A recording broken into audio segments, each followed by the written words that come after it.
I'm Emily, and this is This Moose Belongs to Me by Oliver Jeffers. Wilfred owned a moose. He hadn't always owned a moose. The moose came to him a while ago, and he knew, just knew, that it was meant to be his. He thought he would call him Marcel. He began following Marcel, explaining the rules of how to be a good pet. Most of the time, it seemed as though the moose wasn't listening, but Wilfred knew he was, mostly because he followed Rule 4 very well, not making too much noise while Wilfred played with his record collection.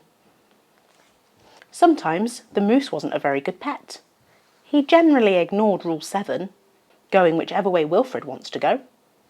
The moose had a very good sense of direction, and Wilfred did not, and because the moose was particularly poor on Rule 7, subsection B, maintaining a certain proximity to home, Wilfred quickly learnt to bring some string along on the outings so he could find his way back again.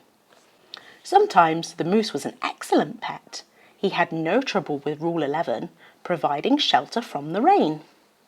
Or Rule 16, knocking down things that were out of Wilfred's reach. One day, as Wilfred discussed their plans for the coming year on a particularly long walk, he made a terrible discovery. Someone else thought they owned the moose. "Rodrigo, you're back!" Wilfred was dumbstruck. This moose was Marcel, not Rodrigo. The old lady was mistaken, and Wilfred thought it was only proper that he corrected her. "This moose belongs to me," he explained. And to prove it, he called, "Marcel, heel!" But the moose did not respond. He seemed more interested in the old lady.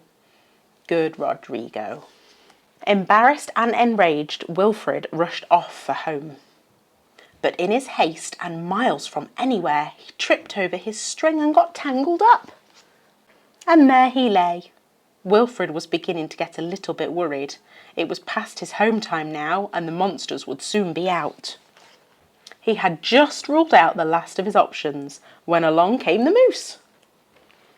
And performed Rule 73 brilliantly, rescuing your owner from perilous situations. All was forgiven, and perhaps Wilfred admitted he never really owned the moose anyway.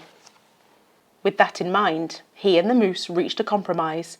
The moose would agree to all of Wilfred's rules, whenever it suited him. It's difficult to follow rules sometimes, isn't it? Do you think those rules might be there for a reason? Subscribe to Therapeutic Stories for stories that heal.